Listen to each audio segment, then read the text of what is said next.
Buongiorno da Sicilia 24, le principali notizie. Blitz antidroga a Giarre, smantellata una fiorente piazza di spaccio, 11 arresti, base logistica, l'abitazione di una giovane coppia. Il caso della morte di Aurora Maniscalco, che ieri avrebbe compiuto 25 anni, il padre insiste nel chiedere verità e giustizia dopo la scoperta di un'aggressione e di un aborto della figlia. Il legale della famiglia presenta una nuova istanza. Confermato l'ergastolo per Rosario Palermo, 13 anni fa da Cireale uccise e occultò il cadavere di Agata Scuto, figlio della sua convivente. A Santa Maria di Licodia caccia i componenti del gruppo criminale che ha assaltato una villa di campagna e rapinato una coppia di coniugi. Spinelli e Film Commission entrano nell'inchiesta sui casi di corruzione alla regione che vede indagato il presidente Galvagno. A Catania, dopo i furti, donato un sistema di videosorveglianza a un'associazione che si prende cura dei ragazzi con la sindrome di Down nel quartiere Picanello. Calcio, 2 allenamenti al giorno per il Palermo in ritiro in Valle d'Aosta, gli auguri social di Inzaghi a tutti i palermitani. Il Catania lavora a Norcia, ufficiale l'ingaggio di Simone Pieraccini, il difensore arriva in prestito con diritto di riscatto, definito anche lo staff tecnico che affiancherà Toscano.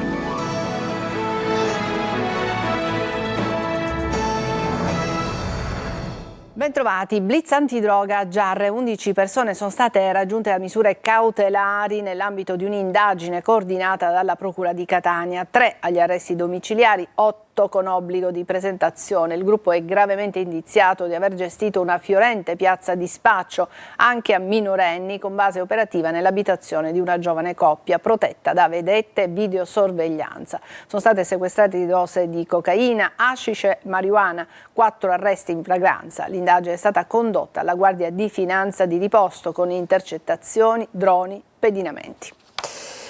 Ed è stato identificato e arrestato l'uomo che lo scorso 14 luglio, intorno alle 21:30, ha accoltellato un 31enne in via Adone a San Giovanni Galermo a Catania. Si tratta di un 50enne residente nel quartiere di Librino, individuato grazie a testimonianze e video di sorveglianza. Il ferimento, secondo i carabinieri, sarebbe nato da futili motivi legati a dissidi condominiali. Anche l'aggressore è rimasto ferito probabilmente durante la colluttazione con i parenti della vittima. Dopo le cure è stato arrestato per tentato omicidio e trasferito nel carcere di Catania di Piazza Lanza. E torniamo a parlarvi del caso di Aurora. Avrebbe compiuto 25 anni giusto ieri Aurora Maniscalco, l'hostess palermitana morta a Vienna in circostanze ancora da chiarire. Il padre continua a chiedere verità e giustizia dopo la scoperta di un aborto della figlia avvenuto a maggio e anche di un'aggressione che aveva subito. Roberta Lunghi. 15 luglio 2025. Aurora Maniscalco avrebbe compiuto 25 anni. Quello che sarebbe stato un giorno di festa invece è divenuto amplificatore di sofferenza per l'intera famiglia dell'hostess palermitana morta a Vienna, che totalmente distrutta si è chiusa nel dolore e nel ricordo di questa ragazza bella e semplice che amava gli animali e che aveva lasciato la sua Palermo per il lavoro che aveva scelto. A parlare in questo momento sono le azioni sul fronte giudiziario, come l'inchiesta della Procura di Palermo che va avanti, dove per istigazione al suicidio è indagato il fidanzato Elio Bargione, presente con lei a Vienna quando volò dal balcone di casa. I fatti che emergono sembrano volti a comporre un puzzle e si intrecciano con i dubbi della famiglia che non ha mai creduto al suicidio. L'ultimo fatto in ordine di tempo è un certificato medico che rivela che il 12 maggio scorso, durante la sua presenza a Palermo, la giovane aveva abortito con l'inquietante certificazione dell'ospedale Villa Sofia Cervello che parlava di aggressione subita, un fatto che il fidanzato nelle dichiarazioni rese ha stranamente retrodatato all'ottobre 2024. Il legale della famiglia Maniscalco, Alberto Raffadale, ha presentato una nuova istanza di indagini urgenti, dove tra l'altro chiede si possano chiarire le incongruenze delle dichiarazioni di Bargione, che ha fornito 2 versioni diverse ai poliziotti. Prima di trovarsi in cucina mentre lei correva a gettarsi, poi di avere tentato di raggiungerla sul balcone per salvarla. Mentre la famiglia combatte ancora con la richiesta inevasa di avere gli abiti della figlia sequestrati all'ambasciata italiana a Vienna, si attendono gli esiti dell'autopsia che servirà a chiarire anche i dubbi sulla dinamica della caduta dal balcone. Importante per l'avvocato sentire le 2 testimoni oculari della tragedia che alla polizia austriaca avrebbero dichiarato di avere visto la vittima sbattere con la testa sull'asfalto, minando la credibilità della ricostruzione che ha portato all'archiviazione in Austria. È stato confermato l'ergastolo per Rosario Palermo. 13 anni fa ad Acireale uccise e occultò il cadavere di Agata Scuto, figlia della sua convivente. La ragazza sarebbe stata uccisa perché era rimasta incinta, l'aveva messa incinta proprio lui. Giusy Lazzara. Aveva 20 anni Agata Scuto, uccisa forse perché aspettava un bambino. A volere la sua morte Rosario Palermo, per il quale nei 2 gradi di giudizio è stato confermato l'ergastolo per omicidio e soppressione di cadavere. La Corte d'Assise d'Appello di Catania ha accolto così la richiesta del sostituto procuratore Antonio Nicastro. La vicenda ci riporta indietro di 13 anni ad Acireale. Prima si era parlato di una scomparsa improvvisa della ragazza che era disabile, poi una telefonata anonima alla trasmissione Chi l'ha visto segnalava il corpo di Agata nella cantina di casa dove viveva con la madre. Dai sopralluoghi dei carabinieri però non fu trovato alcun cadavere. Le indagini avevano messo in allarme Rosario Palermo, che all'epoca era il convivente della madre di Agata. Passi falsi e testimoni finti per un alibi fasullo. Palermo disse che il giorno della scomparsa della ragazza si trovava in campagna e portò una rondellina sporca di sangue come prova di un suo incidente. Ad incastrarlo però la sua stessa confessione in auto registrata dalle Cimici, nella quale non accettava quella gravidanza della ragazza. La difesa poi aveva chiesto e ottenuto una perizia che determinasse una sua ipotetica malattia, ma i consulenti rilevarono che non c'erano correlazioni scientifiche con i problemi di salute segnalati. La direzione investigativa antimafia sequestra beni per circa 2,5 milioni di euro a un imprenditore della provincia di Palermo ritenuto vicino a una delle famiglie che costituiscono il mandamento mafioso di San Lorenzo, Tommaso Natale. Proseguono a Santa Maria di Licodia, nel Catanese, le indagini sulla rapina violenta avvenuta in una casa di campagna ai danni di una coppia. Tanti ancora i dubbi, ma sentiamo con Orazio Longo. Tra le cose che si cerca di capire è perché una tale forza d'azione, un vero e proprio comando per scagliarsi contro una famiglia di fatto inerme. Lavoratore lui, lavoratrice lei. Stile da arancia meccanica, hanno titolato alcuni quotidiani, a sottolineare la violenza e la spregiudicatezza dei 5 uomini armati e a volto travisato che 2 giorni fa in questa zona di villeggiatura poco fuori il centro abitato hanno preso in ostaggio una coppia di Santa Maria di Licodia nel Catanese, rapinandola. Nella ricostruzione sembra ormai certo che i malviventi siano entrati nella casa di campagna mentre la coppia si trovava all'interno della villetta dopo che si era conclusa una festa con gli ospiti che erano andati via da pochi minuti. I banditi hanno manomesso le telecamere di videosorveglianza e sequestrato i cellulari dei 2. Poi hanno aggredito il marito, 50enne, immobilizzandolo mentre la moglie veniva portata nella casa in paese dove era costretta ad aprire la cassaforte e consegnare soldi, gioielli e 2 armi regolarmente detenute, un fucile e una pistola. Precisi, chirurgici i malviventi che si sono poi dati alla fuga facendo perdere le loro tracce. Sono i carabinieri della compagnia di Paternò che stanno eseguendo le indagini. Diversi gli interrogativi a cui bisognerà dare una risposta. Uno di questi riguarda la spregiudicatezza della banda di rapinatori a proprio agio nel muoversi durante l'azione come se fossero perfettamente a conoscenza delle abitudini e dei luoghi della coppia. Sotto shock il piccolo centro che si trova alle pendici dell'Etna e che affronterà la questione in consiglio comunale. A Palermo i carabinieri della stazione di San Mauro Castelverde hanno arrestato un 51enne del posto già noto alle forze di polizia per detenzione di armi clandestine, ricettazione e detenzione abusiva di armi e munizioni. Tra le armi sequestrate una carabina e una baionetta. Compare anche l'organizzatore di eventi che portava l'hashish, quindi la droga, nell'inchiesta sulla presunta corruzione fra Ars e Regione Siciliana. Lo raccontano le intercettazioni, ma il nuovo filone riguarda soprattutto i finanziamenti della Film Commission. Manlio Viola. Da una parte si apre il fronte della Film Commission, dall'altra addirittura quello degli Spinelli. È un pozzo senza fondo l'inchiesta della Procura di Palermo sulla presunta corruzione fra Assemblea regionale siciliana e Regione siciliana, che vede al centro di tutto gli esponenti di Fratelli d'Italia, a partire dal presidente dell'Ars Gaetano Galvagno per terminare all'assessore al turismo Elvira Amata. Le intercettazioni disposte dai magistrati riguardano anche altri assessori regionali della stessa formazione politica, nomi che al momento per legge non si possono fare particolare visto che non si tratta di persone attualmente iscritte nel registro degli indagati. Il filone Film Commission approda sui giornali per effetto della polemica sul mancato finanziamento di una fiction, quella su Biagio Conte, e a seguire anche su storie di mafia come quella di Calogero Zucchetto, il poliziotto eroe ucciso in pieno Tarbartolo. Ma c'è anche un filone che non ti aspetti, quello dell'organizzatore di eventi procacciatore di droga. Sono intercettazioni di 2 anni fa, quelle della Guardia di Finanza, che mette nero su bianco come un frequentatore di Casa Galvagno in realtà portasse droga per Sabrina De Capitani, la sua portavoce e coinquilina, e per l'artista Omar Hassan, menzionato anche per il regalo di un quadro al termine della mostra a lui dedicata. Per avvalorare i loro sospetti finanziari sequestrano un trolley e vi trovano la droga. Però è una modica quantità quella sequestrata, nessun rilievo penale, tale da essere derubricata ad uso personale. Nel frattempo Galvagno in queste ore ha rinunciato all'auto blu, al centro di un altro filone di indagine, ma la pressione mediatica continua con la pubblicazione di dettagli su dettagli di una inchiesta che ancora ha quasi 1 migliaio di pagine da raccontare. La rottura di un tubo della condotta idrica del Consorzio di Bonifica ha allagato l'entrata di Punta Bianca, distruggendo la strada e rendendola praticamente impercorribile anche ai mezzi di soccorso che durante la stagione estiva spesso sono chiamati ad intervenire. Nell'imminenza dello scoppio della condotta, Mariamico ha avvisato l'ufficio regionale idrico, che ha provveduto a bloccare l'erogazione, ma ormai il danno era stato fatto. Abbiamo chiesto, denuncia Mariamico, pure un sopralluogo per ripristinare la strada da loro danneggiata, ma dopo una settimana nulla è stato fatto. Chiediamo al sindaco di Agrigento e al Genio Civile di sostituirsi al consorzio e ripristinare la strada in danno del predetto ente.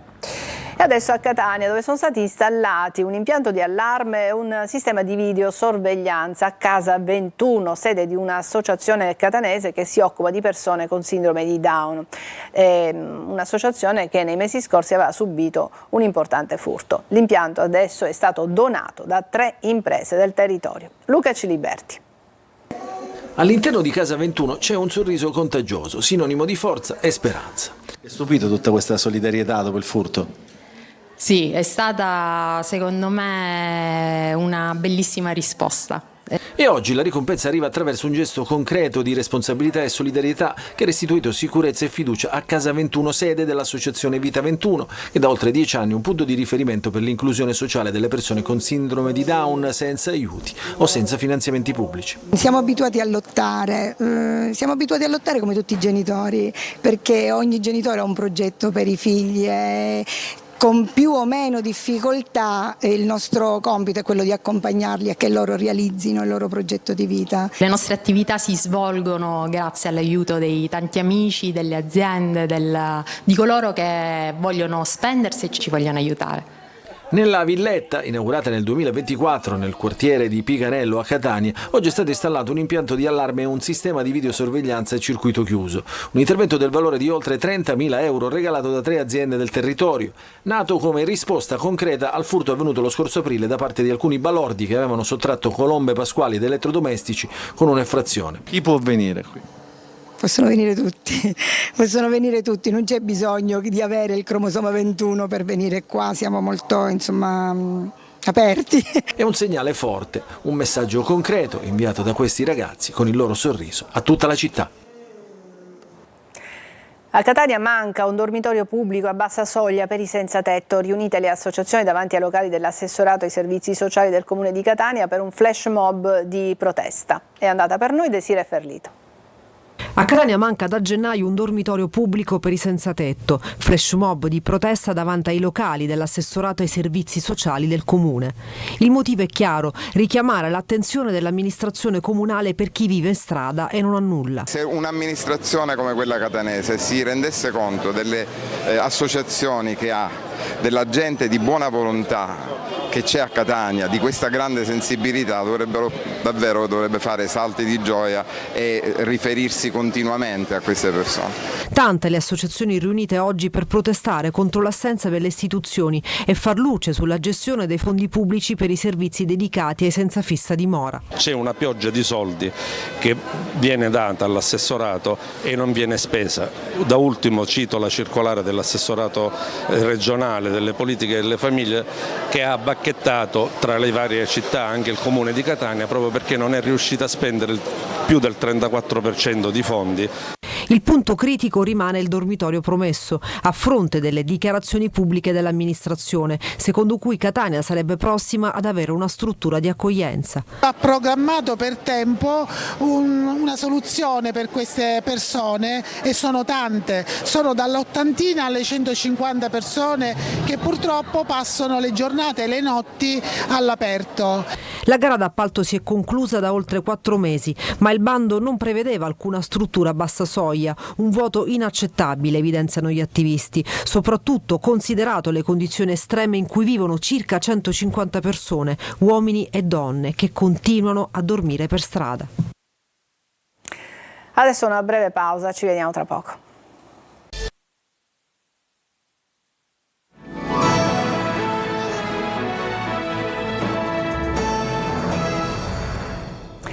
C'è molta preoccupazione per il futuro dei lavoratori dell'indotto dello stabilimento Versalis di Ragusa. I sindacati chiedono l'attivazione immediata di un tavolo di confronto.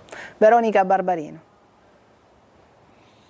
La richiesta di manodopera è crollata da 12 a sole 4 unità giornaliere. Cresce la preoccupazione dei sindacati per il futuro dei lavoratori dell'indotto dello stabilimento Versalis di Ragusa, con particolare riferimento alla cooperativa ragusana Operai San Giorgio.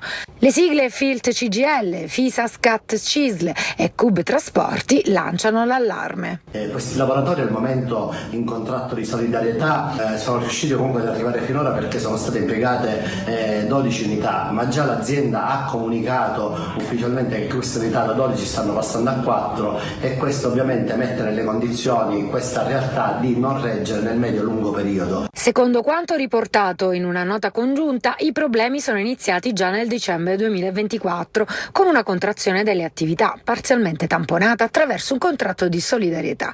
Tuttavia, con l'avvio delle operazioni di dismissione degli impianti lo scorso gennaio, la situazione si è ulteriormente aggravata, svuotando, secondo i sindacati, il contratto di significato ed efficacia operativa. Si chiede pertanto l'attivazione immediata di un tavolo di confronto che coinvolga istituzioni locali, aziende, parti sociali e tutti i soggetti interessati per individuare soluzioni concrete e garantire la continuità lavorativa di tutti i dipendenti della cooperativa.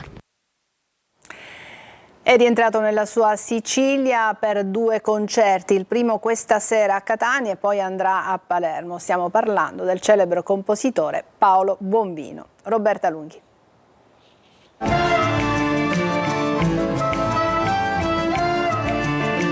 Un ponte invisibile tra le emozioni e il mondo esterno. Questa è la musica per Paolo Bombino, il celebre compositore siciliano amato dal grande pubblico per le colonne sonore, dall'ultimo bacio a Caos Calmo, da Romanzo criminale a Casa tutti bene, fino alla Matassa e alla più recente composizione per Il Gattopardo, la serie. Ci saranno tutte nei suoi live siciliani, il 16 luglio al Cortile Platamone di Catania e il 17 al Teatro Massimo di Palermo, in 2 occasioni uniche per vivere la musica oltre le storie. Ci sarà, farò come una colonna sonora tratta da tanti pezzi di colonne sonore, i cui registi saranno gli spettatori.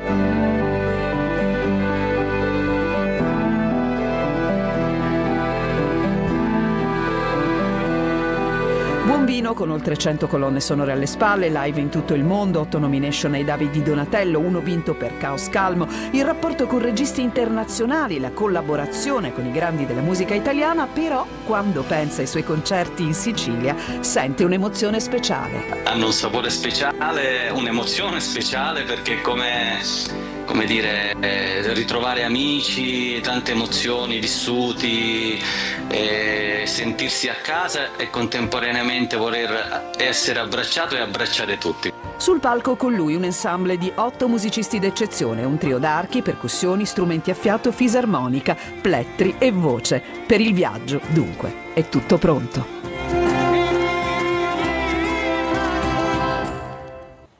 Adesso una breve pausa e poi parleremo di calcio. A tra poco.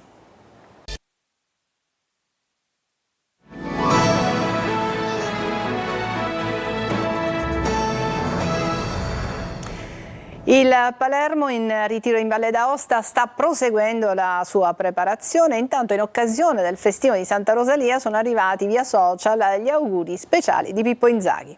Marco Gullà.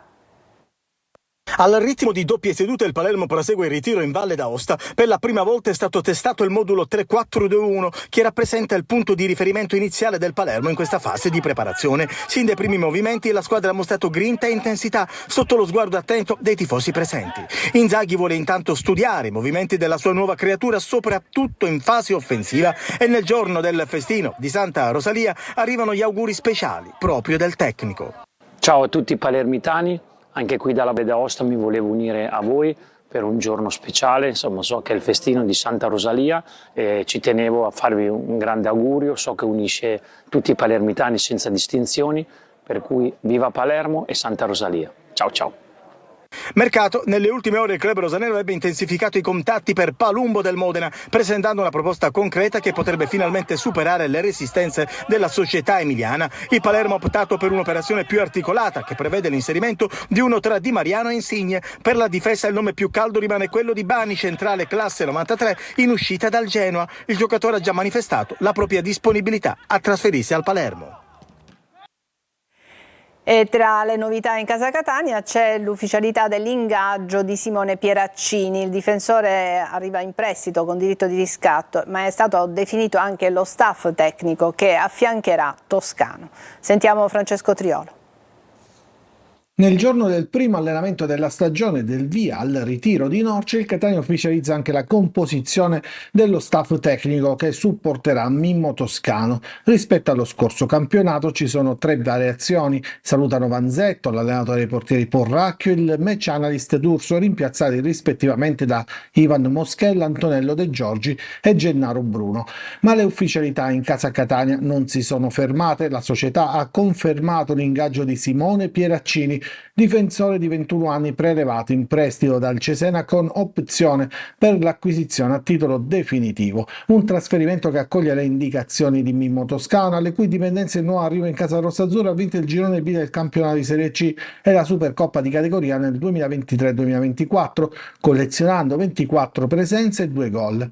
In ritiro ci sono anche il difensore Daniele Donnarumma e l'attaccante Francesco Forte, che possono essere considerati più che 2 promessi sposi per il Catania. Il terzino andrà a coprire il vuoto lasciato dall'addio di Anastasio. L'attaccante andrà a riempire un'altra casella nel reparto offensivo, che ha visto l'arrivo anche dell'ex Vicenza Alex Rolfini, che si è legato al club etneo con un contratto biennale.